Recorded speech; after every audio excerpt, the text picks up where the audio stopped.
Ah. We have Megan in Washington. You're on with Jenna and Matt. How are you? Megan? Hello? Uh-oh. Megan, you there? Yes, I'm here. Oh, yay. Okay. Hello? Hi. Hi. Okay, I'm calling today. First off, Matt, Jenna, nice to talk to you. I'm You a huge too. fan of the show. I'm a trans woman, and a lot of Matt's videos gave me strength to get through hard times before my surgery. I'm now post-op. Wow. Anyways, I'm here today to talk a little bit on Satanism. That's why I called. I've heard comments like earlier on Talk Heathen. Matt was saying something about a Satanist being willing to pray alongside other people, and that's simply not the case. When did you hear this? Wait, when did you hear this? On Talk Heathen today, I thought I heard something. I don't think I mentioned Satanism at all today. Or Scientologists, or no, it was on Talk Heathen earlier, but it's not just you. There's been misconceptions. Well, if you're going to call in, I mean, because I'm looking at the show notes here, which says that you're calling to tell me that my thoughts on Satanism are so ignorant, and I don't know what my thoughts were.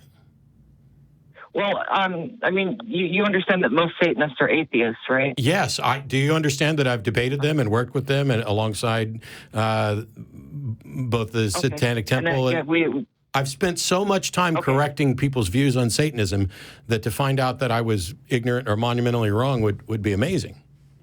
Most modern Satanists. If that's not what you said earlier, then I'm the one that misheard. But what I thought I heard was a Satanist or a Scientologist might be willing to pray alongside, even though they don't believe it. And they might. It says that, and they might. But we're supposed to shun. And they might. In the Bible, though, that and they might shun hope and prayer. And, well, I'm not saying it's falling out of practice with Satanism to do it, though. Whatever. I'm not saying it's satanic doctrine. I'm not even saying there is satanic doctrine. For you to call it, for me to, even if I had suggested that even a Satanist might comfort somebody else and sit there and hold their hand and pray alongside them in the context of what we're talking about on Talk Heathen, you can't call in and say that no Satanist would do that, because now you're in the no true Scotsman fallacy. I wasn't saying anything remote like that. No, it's not that it's like, it's not forbidden. It's, do what thou wilt. But like, yes, shall be the whole of the law. Like a Satanist should not focus on things like hope and prayer, because it's indicative of apprehension. That's not focusing on hope and prayer. That's comforting someone and being a human was what I was talking about. And are you saying Satanists wouldn't do that? Right.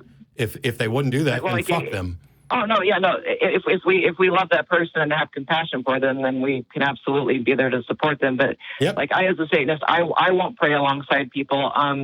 If it's my family, and I'm at a family dinner or something, I'll just stand there silently. I don't fold my hands, Which I think is literally what I said I do. I've actually got a question. Sorry. So I was actually on. I think it was the first time I was hosting. Somebody had called from the Satanic Temple or the Church of Satan, and just to let you know, I don't know the difference. So when you say you're a Satanist, are you a part of the Church of Satan or the Satanic Temple, and what's the difference? I'm curious. Well, okay. Here's the difference. Okay, so I am currently only a member of the Satanic Temple, but the Satanic Temple, you can pretty much just click join and you're joined. Like you just read the 7 tenets. The Church of Satan requires much study and research into the Satanic Bible, the Satanic rituals, and the Satanic scriptures, including and a $225 membership fee, which I can't presently afford, but it is in my my resolution for next year to join the Church of Satan. So I just wanted to shed light, so so in the Satanic Bible it says that most Satanists are atheists, but there are some that believe that there is some kind of guiding force to the universe. I personally think that's silly, but they have the right to that. And so it's safe to say we are religious atheists.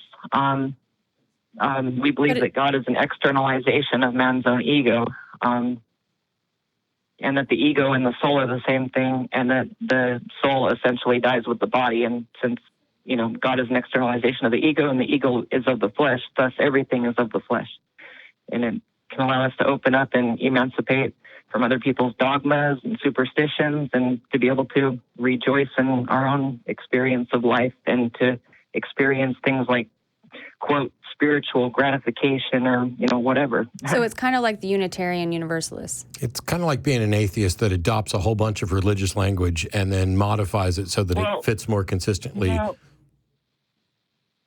It has more to do with identifying man has evolved to have an ego, a sense of man's ego, and that, But I wouldn't call it a soul, and I think it's ridiculous to do it. And I think that the label and the name, despite not believing in a God or anything else, gives credence to the religious language, which is why I'm not a Satanist. But I'll work alongside him on church-state separation issues all day long.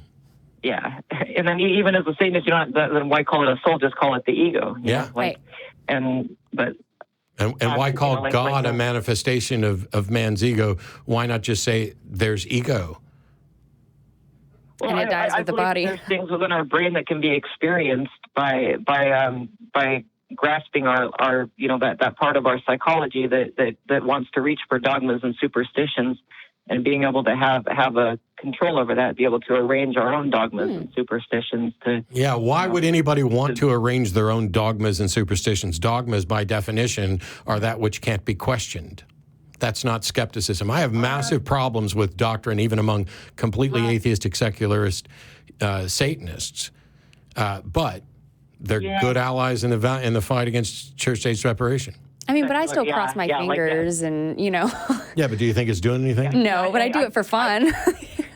Or out of habit. I'm sorry, man. I didn't mean to just say, I don't think you're ignorant. I think you're really smart. You've actually educated me away. Well, I could be wrong on all kinds of things, including Satanism. I just didn't know where I had gone wrong. Oh, no. Yeah. Yeah, well, I just, as far as the prayer thing, and then there is a lot of mockery towards white light religion that a lot of Satanists that have never read the Satanic Bible try to deny, and I mean, I can go into some of that too if you want. Now, the very notion of a Satanic Bible turns my stomach. It's right up there with satanic dogma. And indoctrination led me down a dark path in life, and Satanism set me free from that path, and now I'm, free to be free. Okay. And drunks are often really happy. Well, yeah. But, I mean, there's areas of debate on that. But, it falls into the dogma part of the brain. But, I find that I struggle. There's a dogma part of the brain? I was going to say, what does that mean? Well, no, I mean, we develop superstitions and beliefs. We want to, Yeah, wouldn't you want to get rid of those? Experiences well, yeah, rule stuff out. But then, I mean, to be able to just experience, some heightened or elevated states through ritual can be fun, too, though. But once you debunk that and you find out that that's not real, does it really work anymore? It can, yes. Well, the placebo effect still works, even if you know about it. But what do you mean by heightened or elevated state? Well, I mean, it can be any, it can be, if you're feeling repressed by people in your life, or say you've got enemies that whether it's spiritual or whatever, and, you perform a black mass ritual, you do symbolic human sacrifice. Wait a minute. What do you mean enemies that are, what do you mean enemies that are spiritual?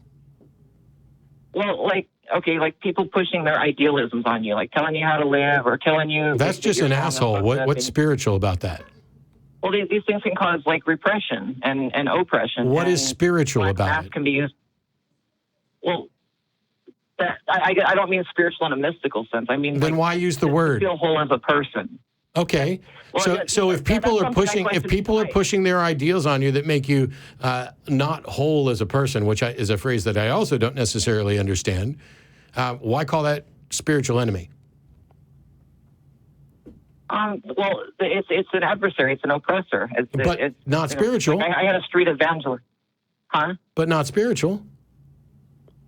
Why would you adopt the language of religion for... If you're reading the Satanic Bible... I don't give a shit what the Satanic Bible says. Yeah, why would we start with the assumption if you're going to read the Satanic Bible? Why would we start with that? How about if you don't read the Satanic Bible, then what? It can help some people to cope with atheism, depending on, it's not for everybody. It helps people cope with atheism by allowing them to keep the superstition alive because it feels good? It can get yeah, what can get boring? It's a way to rejoice in the flesh, basically. Rejoice in the flesh. Well, atheism in and of You itself. got the buzzwords down. Now say something substantive. Because I have flesh, and I can rejoice right here, right now, without a satanic Bible. Not without us getting letters. Yeah. There's a lot of stuff that's in just standard atheism, and I think that's also where a lot of confusion happens. No, there's nothing in standard atheism. Atheism is a single thing. Do you think that No. it could possibly be true that if you keep this superstition alive and you keep that doing that, then you can't really let go of it? Like you can't move on? It's more to get rid of those superstitions. It's to counteract those old superstitions and then With new move on from there. You're counteracting old superstition with new additions. It is counteracting those superstitions. How it's is like it a shield counteracting? against those? If you say a sentence like spiritual enemies, I am not convinced that your old superstitions have been counteracted. It sounds to me like you're adding superstitions. Nah. Like, oh, let's just get this new one instead. It's okay. Well, it's like that's so far off. Like, okay, you know what? Like that line there was okay. Spiritual. Okay, excuse me. Not for ideological adversaries. That's a better way to put it. Okay. I don't need. And it's a I don't need to create a new superstition for my ideological adversaries. What I need is to engage with them in conversation, discussion that is evidenced and reality based. And the buzzwords for woo, superstition, and religion get in the way of all that. Yeah, and then but if somebody wrongs you, like people can use like lesser magic lesser magic isn't what? Well, greater magic would be wrong. People can use greater magic. What they can use magic? What's that? They can use. We call it, which is like things that actually work, like affecting a person's psychology to obtain the desired result. Okay. So how do you define magic? It's actually in here. Like, it's not like the okay. I knew I should have taken more notes. It's okay. Well, magic is basically a casting of like setting like, what is it, an assertion or putting an idea into somebody else and then obtaining, the desired response, basically. Having a conversation? Or it can be that. It can be through symbolism. It could be like, I could make a gingerbread man of a person that I don't like, and I could eat it in front of them after saying, this is you, and that's going to print in their brain a little bit, Oh, fuck. And, okay. Wait. Go ahead. Print in their brain. Wait, so hold on. Say that gingerbread thing again, please. If you eat a gingerbread man in front of someone and say, I'm going to eat you, then that somehow, what does it do? Can somebody bring me a donut? You could say this man is you, and this is in the satanic way. It just talks about like, you could say like this gingerbread man is you, and then you could either What are the round plain ones? Yeah. Go ahead. Sorry. But, obviously, usually it's done in private just to overcome. If you have a problem with somebody, you can symbolically destroy them. But are you actually doing anything? Yeah, it's a ritual. But are you actually doing anything is my question. This is a donut. It's got a hole in it. It also looks a lot like zero, which is the amount of sense that this Satanist claptrap is making, and I'm going to destroy it now by eating it. Symbolically destroying this conversation. That's my magic spell for today. Whatever gives you your power, But yeah, no, it's just. I mean, not all Satanists practice lesser and greater magic. But do you believe that magic exists? Like, I still don't know what you define as magic, though. And when you're doing it, could you draw a distinction between lesser and greater magic? Right. I don't have every word memorized, but I believe in what Anton LaVey talks about as magic. Whoa, hold on, right there. If you can't put into your own words what he's talking about, then why say that you believe it? If you don't even know what you don't even know it enough to interpret it in your own language, how do you know why do you believe it? okay, so like lesser magic can be, you're like it's just something that's like de facto in your everyday life. Hold on. See if I can find more on it. I don't know, like the books are out there like to be read into, but I mean, I just then read them and call back. Like, what's that?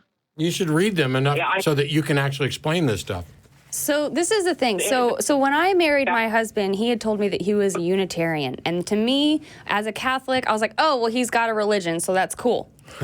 So then we got married, and then I started questioning. And then after I started questioning and I figured out that I was an atheist, my husband still identified as a Unitarian. And then I was like, wait a second. So wait, what do the Unitarians believe? And he goes, oh, I don't know. And I was like, well, then why do you say that you believe it? He goes, oh, I don't know. I guess I'm an atheist. So it's like when you don't understand in a way that you can say, oh, yeah, this is what I believe and this is why I believe it, then why say that you believe it?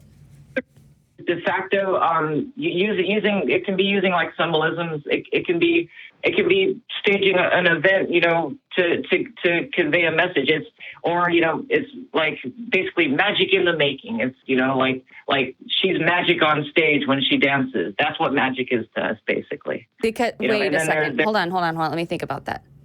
She's magic on stage when she dances, and that's magic. I know people that would be a good description of, in an entirely poetic, metaphoric sense. It's not. It's affecting somebody's psychology or your own to obtain a desired result, basically. So because somebody experiences emotion because of something else, that equals magic? Pretty much, yeah.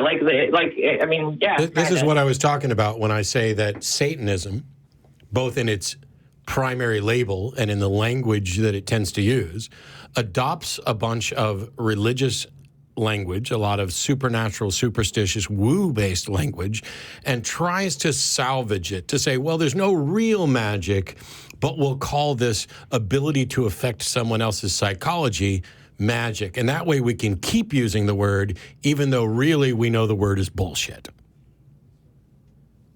Yeah. I have no time for that. It says here, man needs ritual and dogma, but no law states that an externalized God is No, I don't want to hear necessary you in order read it. I want to know what you think.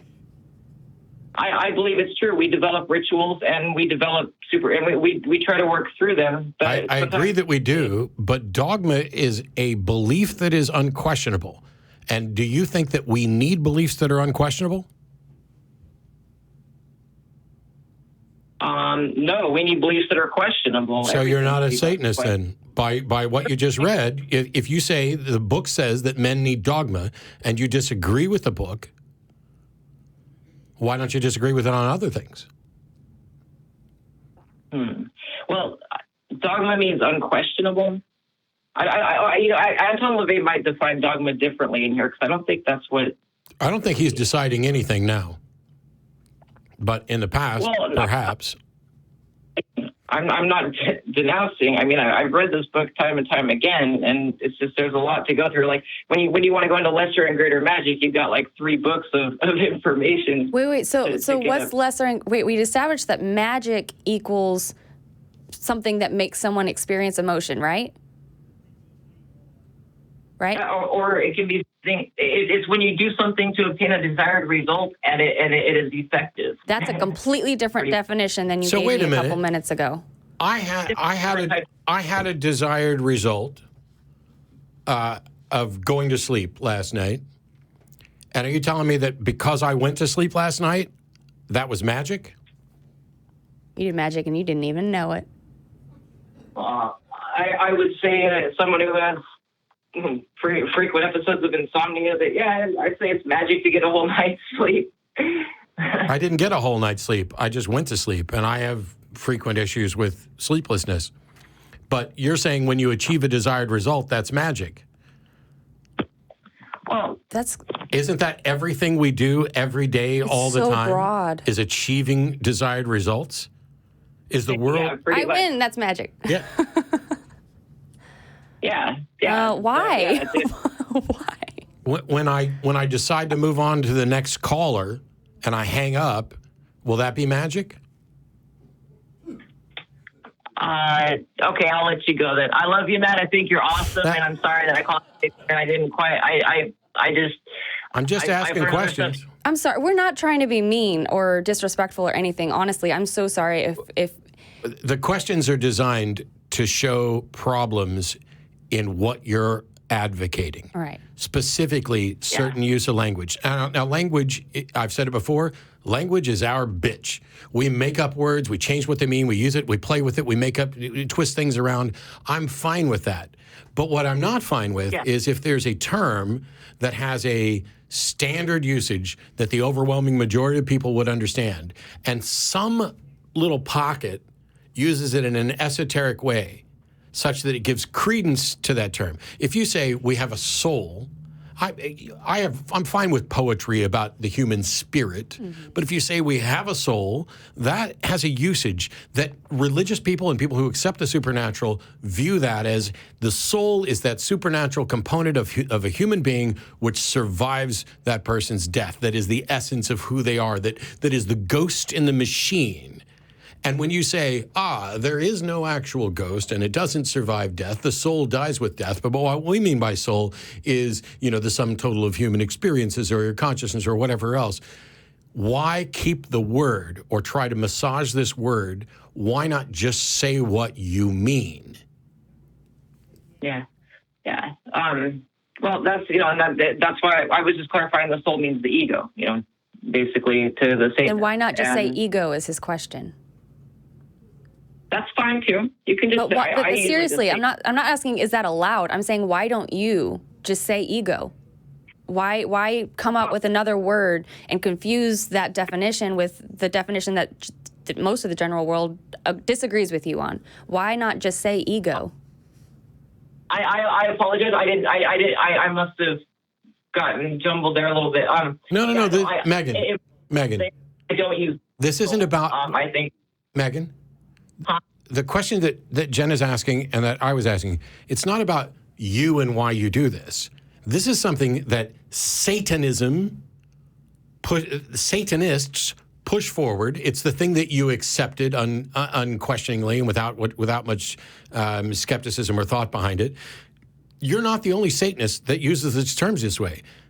My point is, this is my problem with Satanism, right down to the damn name. You don't believe in Satan. The Satanism in modern LaVeyan Satanism is a metaphor for the adversary, and those sorts of things. It's not about believing in something supernatural. So why use the word? If you're just doing it to poke at Christians, cool. You can go on 4chan and do that shit. If you're, but if we're going to have a conversation about what things actually are, taking theists, Christian theists in particular, and saying, you know what? Satanists and Satanist principles are superior to yours in every sense with regard to morality and everything else, which is something I've said and will continue to say. But when it comes to what language we use and what garbage notions we are sticking in people's heads, and the fact that we're making people comfortable with, you're not quite comfortable with being an atheist, or being an atheist might be boring, and you're not quite comfortable with the harsh truth about reality, so we're going to keep words like soul, which you're not going to understand particularly well, and we're not going to define pretty well, so that you can be comfortable finding your way out of religion.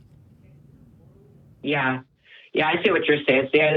Completely, getting rid of the word soul. And, I use the word ego personally, and I see where you're getting. So why would the answer would be like, it has to do with it's supposed to be helpful basically for being able to have, as far as the soul being the ego would mean our experience of love and compassion. And a lot of people say, God is love. It's like, well, if God is an externalization, then love is a part of us, so, I get it.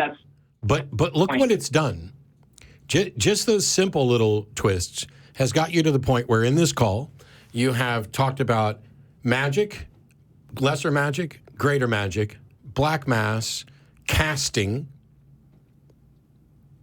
ritual, and it's got you to buy into this notion that we need these rituals. So I'm going to have a black mass where I'm going to cast my magic when what you really mean is, I'm going to go through some process that allows me to achieve the result I want. But it's like a Rube Goldberg machine where you could just do the thing and describe the thing that you're doing to achieve the goal. But instead, we need to color it up with religious language and pseudoscientific language and fuzzy concepts to make people comfortable, because the truth is, reality might just be a little too boring for them. Isn't that what religion does? Exactly. And you've acknowledged it's a religion, but while it's a religion that doesn't point to the supernatural, it's a religion that co-opts the language of the supernatural in order to give it some mystery or some gravitas instead of just dealing with reality on reality's terms. And that's why I'm not a Satanist. Well, it's helpful for some of us. I grew up in a fundamentalist town. Me too. Me too. His parents, and my mom's from Missouri. And, Me too. So that's great. I know about it. You know what? You know, Missouri's the show me state. We need a lot more of that. See, Matt, when you do your talk show, that's magic. This is magic. You right now. No, it's fucking not. It's real. Even when I do my magic show, it's not magic. Yeah, that's smoke and mirror. That's also like okay. Anyway, but yeah, I live up here in Washington. I was in a caller, but they said Little Texas because I'm over at Walla Walla, and it's like a church on every other street corner. And I got into it with a street evangelist the other day. Like I walked by and he tries to hand me a Jesus pamphlet, and he says, "You're a fool if you don't accept this." And he was literally like right in front of me walking up the street. I was right behind him, and he had his sign. I was like, "Oh God!" I was like, "Should I turn and go another way?" I was like, "No, I'll see what he's gonna say." So he calls me a fool, like right off head. You know, I'm got satanic symbologies all over me and stuff. That I was just like, this time I said, "Your God's a male chauvinistic, mass murdering, woman oppressing piece of shit." So you're assuming that God exists. Well, no, I said your God. I said your non-existent God, actually. Your non-existent God that you want to follow is, because it's the idealism. The women oppressing, the mass murdering,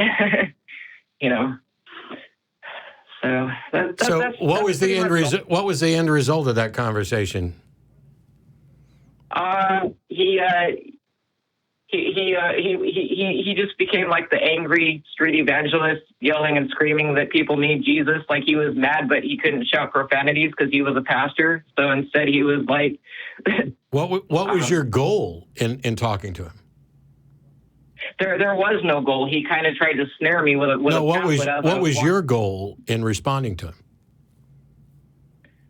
There was no real goal. It was an emotional response because, being transgender too, and the things that religions like Christianity has, the grief that it caused me through my childhood and early adulthood. Yeah, it's.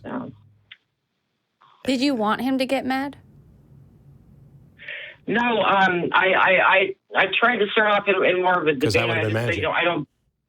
But he got mad when I say or there's also I read it that long where I say I don't pray and people get defensive, It's like I'm not going to concern myself. I'm just working on that. I think probably one of the issues I have is that the language we use matters. Yes, we get to play with it.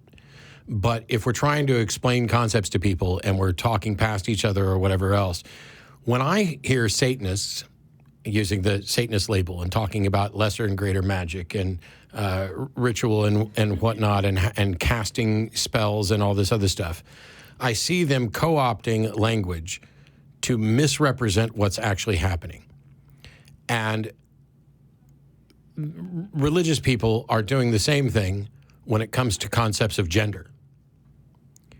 And one of the things is I don't want to give ammunition to the people whose views I'm in opposition to.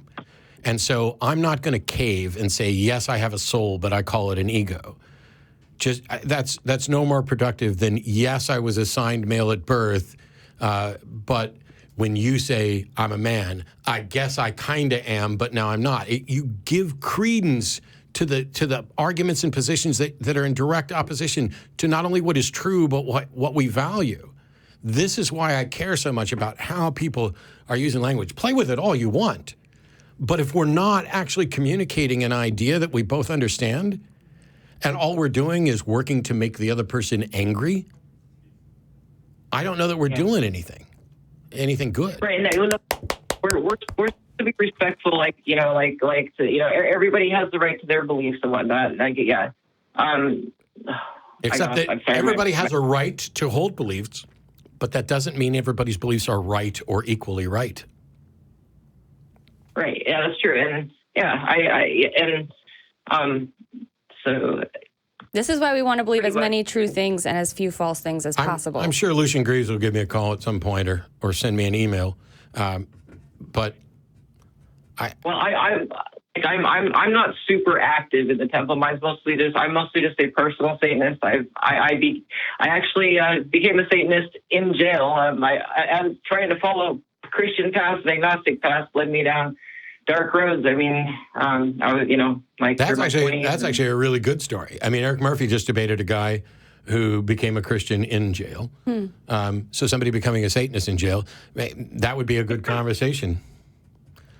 But I'd rather become something for good reasons. Deal with the But hey, I appreciate it, Megan. I appreciate the time. And yeah, so we weren't. So I didn't mean to beat you up a little bit, other than that you called in to school me on what Satanism is. So there was a little bit of obvious fun on my part of exposing where you didn't know as much about Satanism or couldn't describe it. That's not the purpose of any of this. I'm glad you called in, and I'm glad that we talked about this, because I think everybody learned a little something today. I did. About what Satanism is, what it's not, and why I'm not one. All right. Sorry, I was just going to say, I just kind of wanted people to have a little more insight. I watch your show all the time. I haven't heard any Satanists call in that have much education in it. A lot of them are just finding it. So I figured it might be helpful to call in and, so that people understand, stuff that's out of the text that, so yeah. Anyhow, thank you. I'll let you go. In much the same way that I'm annoyed at LaVey Satanists in particular, because, we're going to go with Anton LaVey and this is this and everything. I see the way religions have formed. Mm-hmm. And I could imagine that if we're not diligent in asking the questions and demanding evidence of claims and demanding people to define what they're talking about these things, then in 50 years, we could have the Jordan Peterson version of Christianity, which would be this nebulous, metaphorical, substrate-laden cesspool of, don't tell me what pronouns to use. And that would annoy the crap out of me, because we will have sat here and watched it. Now, the things that we didn't get to in the call are all the things about Satanism that I like and that I think are better than Christianity. It's almost undeniable that the moral tenets, largely, it's a little too selfish for me. And yet I think that you can actually advocate for altruism, beginning with pure selfishness, because of the benefits to you of having a better world.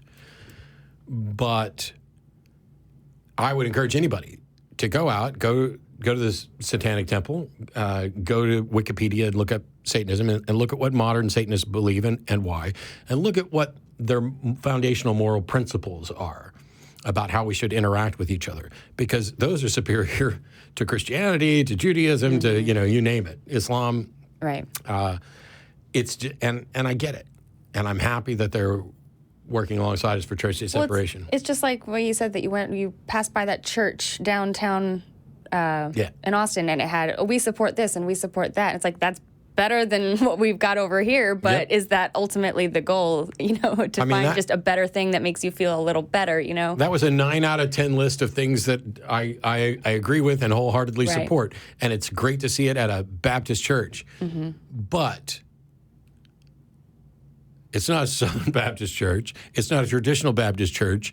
People who come from older versions of Baptist church would look at that and say, this is not a Baptist church. This is unrecognizable. And while I applaud them all day long, why can't you do good without dressing it up in supernatural, superstitious language? Why isn't good good enough on its own? Yep. But anyway, we got, I don't know, 20 some odd minutes and like 4 theist callers to get to at least.